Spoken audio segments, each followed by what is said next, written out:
My son, Caleb, has always had an odd knack for befriending the most peculiar kids. I'm not sure what it is, but even from a young age he seemed to draw in the outsiders, the eccentric types.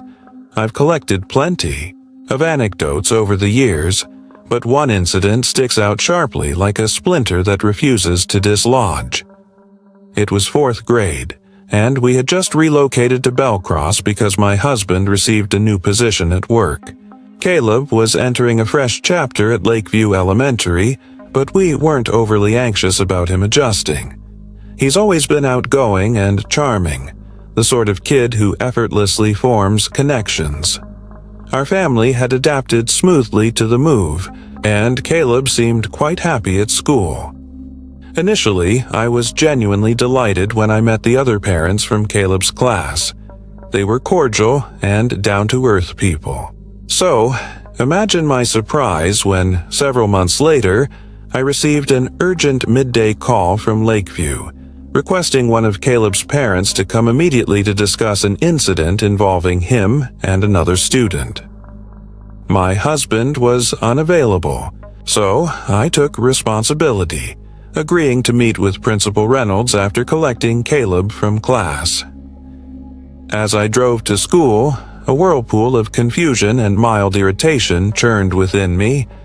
Obviously, my first assumption was that Caleb had gotten into some scuffle. I was already mentally preparing consequences should it turn out he'd provoked it. Yet I couldn't shake a lingering confusion. Physical altercations were entirely out of character for Caleb. He'd always preferred talking things out, endlessly so, which made the whole thing particularly unsettling. When I met him in the hallway, Caleb refused to provide any explanation. Silence from my normally verbose son only deepened my apprehension. Maybe he was embarrassed or scared, I rationalized, choosing to let it slide temporarily. Inside the office, Principal Reynolds politely asked Caleb to wait outside. Alone with the principal, I took my seat, bracing myself for the usual barrage of questions.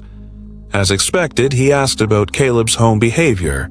Was he respectful, obedient, cooperative? Proudly, but objectively, I affirmed Caleb's excellent character, emphasizing his generally peaceful demeanor. Finally, the principal explained what had happened. After recess, Caleb apparently hit a boy named Theo with an eraser, knocking him down. Theo, startled and upset, started screaming, attracting attention. My jaw nearly dropped. Caleb lashing out without provocation felt impossible. Even stranger was the fact that Caleb had previously described Theo as his best friend, always speaking warmly about him. As I pressed for details, Principal Reynolds conceded that no adult had directly witnessed the event. However, both boys independently confirmed the same narrative. Thankfully, the principal reassured me Caleb wouldn't face serious consequences, as minor scuffles among kids weren't exactly uncommon. Relieved, I thanked him and left with Caleb, who remained tight-lipped throughout the ride home. Only at bedtime did Caleb finally open up, likely sensing my growing frustration with his silence. Theo, it seemed, had tricked Caleb into performing a pretend super move during their imaginary ninja game.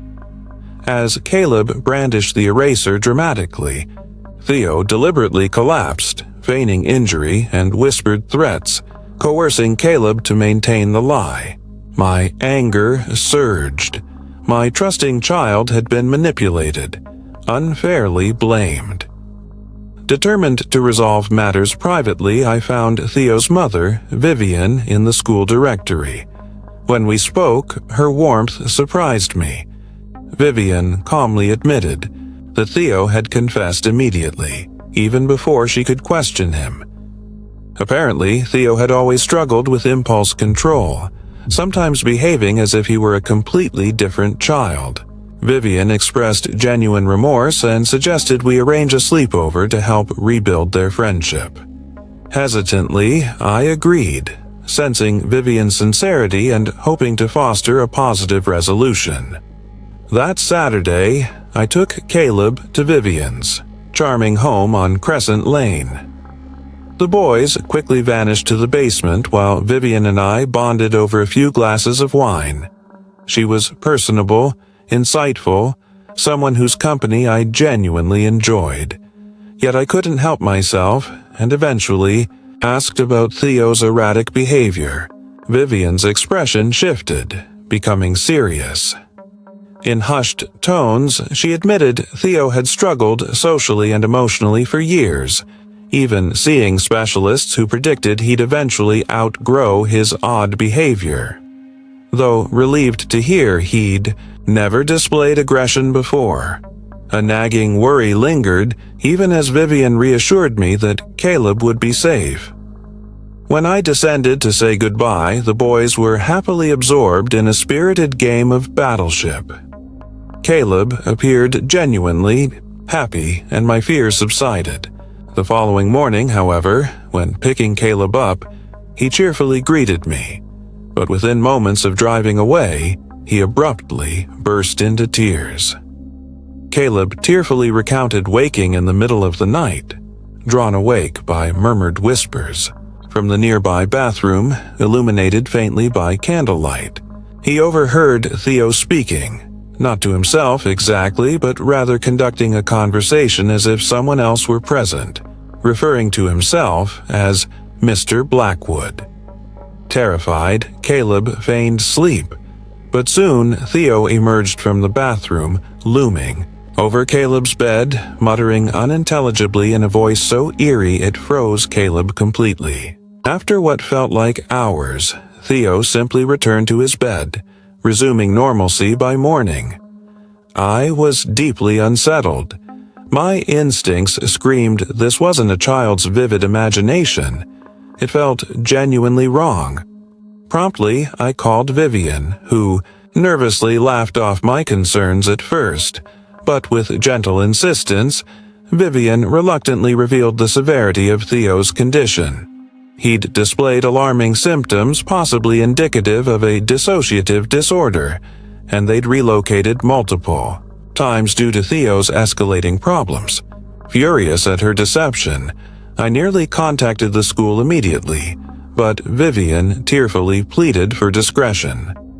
I promised her I'd reconsider, though I remained deeply conflicted. Days later, before I could decide, Theo violently attacked another student at recess. The incident was severe enough for the school to issue an advisory to parents, though details remained vague. By afternoon, news circulated that Theo had been expelled, and Vivian suddenly became unreachable. Her phone disconnected, messages unanswered. Overwhelmed by curiosity, days later, I drove past Vivian's home only to find it abandoned, eerily silent. They'd vanished without a trace, leaving behind nothing to suggest where they'd gone. Online searches yielded no clues. It was as if Theo and Vivian had never existed. Caleb, thankfully, eventually seemed to forget the ordeal. I never did. Occasionally, I find myself haunted, wondering what exactly Theo might have done that strange night, and worse, what he might be doing now. Reflecting on my own childhood, I realize it too had peculiarities. Raised in a conservative household, we didn't believe in ghosts, but we certainly believed in demons. If something strange occurred, it was immediately labeled evil. Never just a trick of imagination.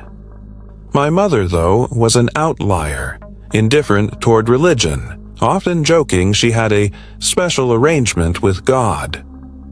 She struggled deeply with mental health and addiction, issues largely unspoken about. Back then, there was a night I dreamt vividly of her violently shaking me awake, only to have it terrifyingly reenacted moments later in reality. Another afternoon, I found her outside, laughing hysterically while handling a huge snake, despite a lifelong, paralyzing phobia. Yet afterward, she'd deny any recollection, dismissing my concerns as fanciful dreams. Most chillingly, one winter night at our church's overnight lock-in, loud knocks circled the chapel mysteriously. Investigating revealed my mother, barefoot and wild-eyed outside the chapel doors, seemingly unaware and later claiming total amnesia of the incident. Rationally, perhaps she struggled with mental illness or addiction, but those moments remain, stubbornly inexplicable. Now, as I sit reflecting upon my children's strange sleepwalking episodes, the inexplicable repetitions, both pressing their foreheads against the same hidden spot in the hallway, I question reality again. During recent renovations, discovering a hidden mirror beneath old wallpaper precisely at their mysterious sleepwalking spot sent chills down my spine. My logical mind strains to rationalize these eerie occurrences, yet no satisfactory explanation emerges, and that uncertainty is perhaps most haunting of all.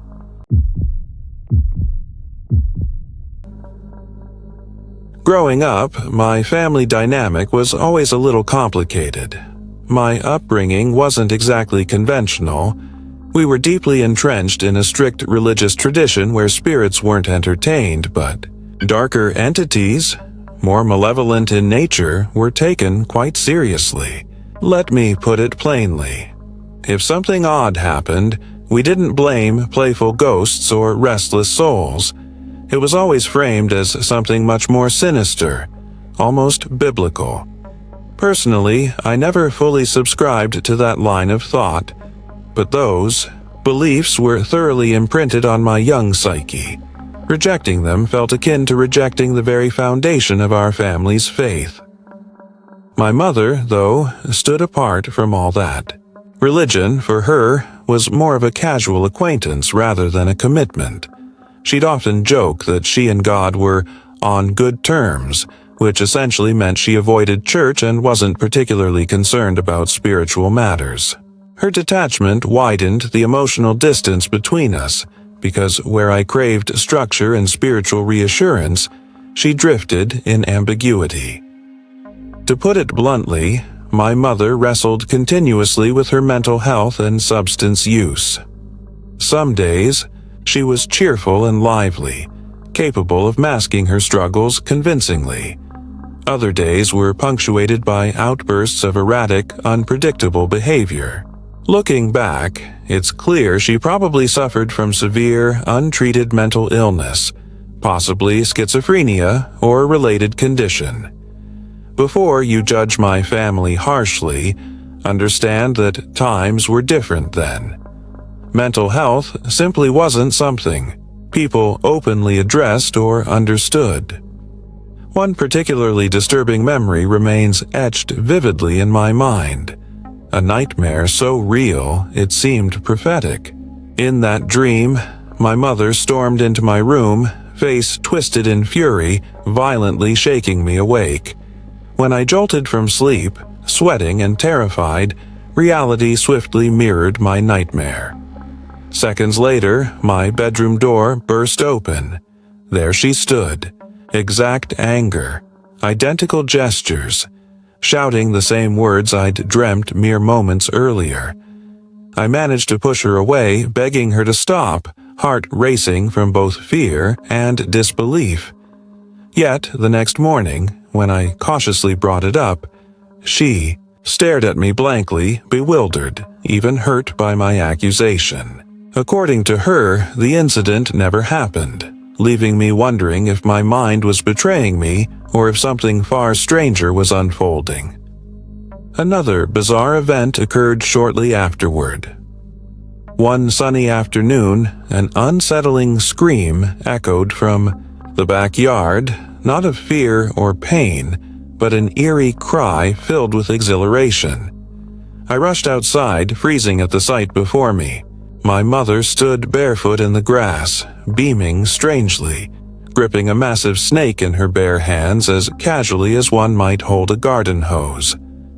To fully grasp the horror, you must understand my mother had always been petrified of snakes. She couldn't even bear seeing them on television. Yet, here she stood, holding one aloft with a disturbing, childlike glee. "Come closer," she beckoned cheerfully, urging me to touch it, her eyes wide and strangely distant. I stumbled backward, barely croaking out, "Mom, what's wrong with you?" Her expression faltered briefly, confusion flickering in her eyes, as if my voice had reached her from miles away. Unwilling to confront whatever was happening, I ran inside and slammed the door. Peeking through the curtains moments later, I watched her casually release the serpent, calmly strolling back indoors, her demeanor returning instantly to normal. Later, when pressed, she laughed dismissively, insisting I'd simply had a vivid nightmare. She outright refused to entertain further discussion, reinforcing my sense of isolation. But the strangest episode was still to come. That winter, our church hosted an overnight youth retreat, something I'd looked forward to immensely. The church was a safe haven from the chaos of home, a place filled with predictable faces and comforting routine. My mother dropped me off, entirely lucid, gently kissing my forehead before she drove away.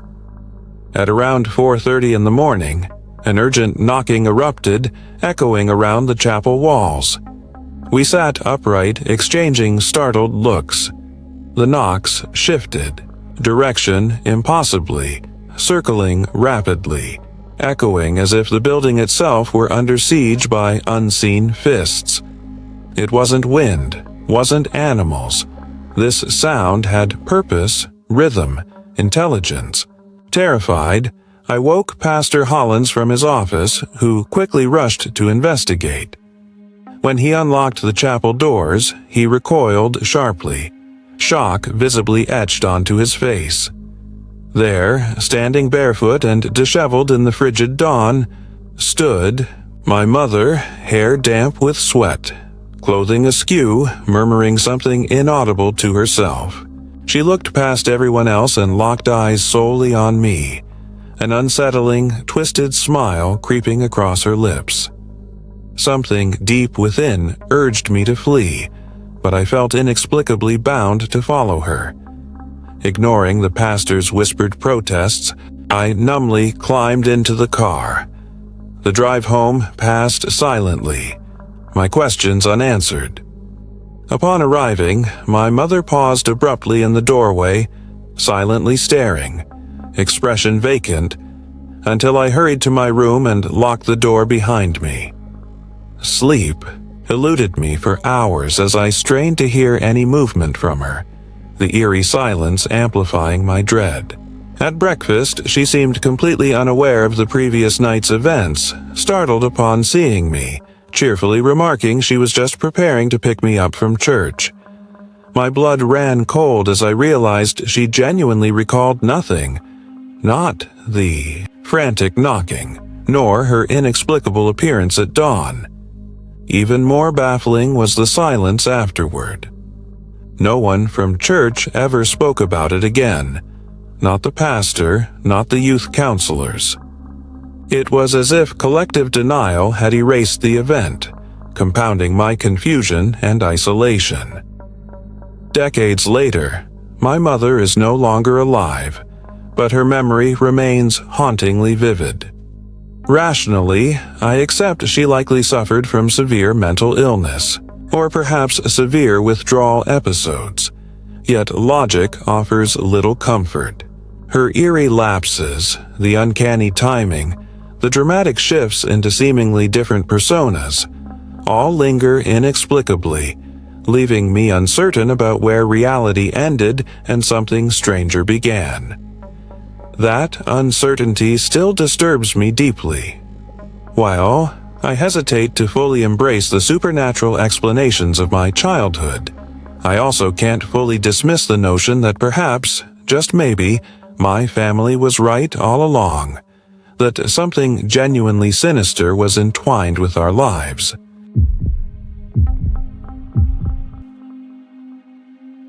My oldest son, Elijah, began sleepwalking around the age of 8 or 9. Initially, I brushed it off. I'd heard about kids passing through such phases, and while it was mildly disturbing, it seemed harmless enough at first. Besides, I've always been a notoriously light sleeper, attuned to every creak and whisper in the house. None of my children could ever slip by unnoticed, and that's precisely how I first discovered Elijah's nocturnal wandering. Most nights, I'd wake abruptly to find him standing in the dim hallway just outside my bedroom. His eyes were open, but vacant, staring straight ahead, looking at nothing at all. For anyone who's encountered a sleepwalker, you know precisely the eerie, unsettling gaze I'm describing. He seemed lost in another world, one invisible to me. Occasionally, he'd whisper indistinct phrases, murmuring words too soft and unclear to decipher. Other times, he'd stand perfectly silent, breathing steadily and softly, which somehow was even more unsettling. Gently, I'd guide him back to bed, whispering assurances that everything was fine. In the mornings, he remembered nothing, completely unaware of his nighttime wanderings. For a while, this became routine, something strange yet harmless. However, things took a peculiar turn a few months later. One night, I woke to a rhythmic tapping, a soft, insistent sound, like the methodical drip of water against glass. At first, I assumed it was merely a lingering fragment of a fading dream, yet the sound persisted with perfect consistency, too precise to be natural. As my curiosity overwhelmed my annoyance, I rose quietly, careful not to wake my husband, who lay obliviously asleep beside me. Stepping into the hallway, I saw Elijah clearly under the pale glow of moonlight, rhythmically tapping his forehead against the wall. His fingers grazed gently across the surface as if testing it for some hidden opening. "Elijah?" I whispered, voice strained with cautious alarm, but he didn't flinch. He remained locked in that rhythmic, eerie dance, lost in some unreachable corner of his dreaming mind. Something about his movements was so unsettling, so purposeful, that it sent chills crawling down my spine. With hesitation, I placed my hand gently upon his shoulder, shaking him lightly, and he abruptly snapped from the trance, blinking and confused, but willingly allowing me to guide him back to his room. These episodes gradually became less frequent, until finally, Elijah outgrew them altogether. We brushed off the incidents as peculiar quirks of childhood and soon buried them beneath everyday life. Years passed, and the memory faded, becoming just another anecdote of parenthood, until the pattern returned, hauntingly familiar, with my younger son, Isaac. When Isaac reached about the same age, he too began sleepwalking.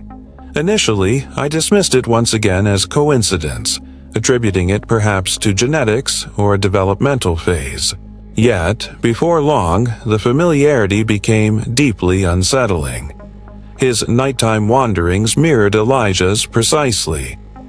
He stood silently in the hallway, swaying gently, his eyes unfocused, seeing nothing visible to me. Even stranger, he moved with the same peculiar rhythm, the same subtle, unsettling sway as if guided by invisible currents. Then, one evening, that rhythmic tapping jolted me awake once more. Immediately, dread filled me. My instincts warned me exactly what I'd find. Entering the hallway, my suspicions were confirmed. Isaac stood pressed against the wall, forehead tapping steadily against the exact spot Elijah once had years ago, fingers brushing rhythmically as if seeking some hidden entryway. I called softly to him, but he remained utterly unresponsive, locked within that same uncanny trance. My skin prickled with unease. It wasn't merely sleepwalking. It was a precise repetition, down to the exact spot on the wall, a ritual he'd never witnessed his brother perform. The impossibility of it all chilled me to the bone. How could two boys independently exhibit such identical, eerie behaviors without ever witnessing each other's actions? After considerable coaxing, Isaac finally broke free of his trance, confused but compliant as I guided him gently back to bed. Just like Elijah, he quickly outgrew the episodes, and for years afterward, the memory slipped quietly into the recesses of my mind. Time passed quickly. Both Elijah and Isaac eventually left home for college. The house grew quiet, prompting my husband and me to fill the empty space and silence with long overdue renovations. Nothing dramatic, just enough to refresh our longtime family home, new paint, updated floors, stripping away years of old wallpaper. During these renovations, while removing wallpaper in the hallway, we stumbled upon something wholly unexpected. At first, it appeared to be nothing, perhaps a strange discoloration, a shadowy outline beneath layers of old adhesive. However, as we carefully peeled back the final strips, an ornate antique mirror gradually revealed itself. Its surface was tarnished yet hauntingly reflective, long concealed behind layers of wallpaper as if purposefully sealed away. Immediately, a chill ran through me. Why hide a mirror behind layers of wallpaper rather than simply removing it? It felt intentionally hidden, as if something about it demanded concealment. Even stranger was the placement, directly where my sons had repeatedly tapped their foreheads all those years before. The realization sent a wave of nausea rolling through me. Standing in front of that mirror, memories flooded back with alarming clarity. Both of my boys had repeatedly, unconsciously tried to walk through that very spot, as though some part of them instinctively sensed the presence of something unseen, impossible to detect beneath years of wallpaper. There was no rational explanation for how two separate children, years apart, had independently repeated this exact, inexplicable behavior. Without hesitation, I insisted the mirror be removed immediately. It was discarded swiftly, erased from our home. But the sense of unease lingered, stubborn and persistent. Even now, weeks after that unsettling discovery, I'm haunted by the strangeness of it all. Rational explanations, coincidence, subconscious, intuition, inherited quirks feel inadequate, flimsy attempts to justify something far more unsettling. The mirror, concealed behind decades-old wallpaper precisely where my sons had tapped so persistently, defies logical explanation, and I can't shake the feeling that we were never meant to uncover it at all. To this day, the uncertainty gnaws at me. I've tried to find comfort in logic, dismissing it as bizarre yet explainable coincidence. Yet every rationalization feels incomplete, leaving me grappling with a question I can't answer. If it wasn't coincidence, if my sons truly sensed something hidden beneath that wallpaper, then what exactly had they been reaching for? The uncertainty unsettles me most of all, leaving behind only questions that refuse to be silenced. Did these eerie stories resonate with you? Share your own inexplicable experiences and mysteries that still linger in your memory. Join the conversation below. We're eager to hear your chilling tales.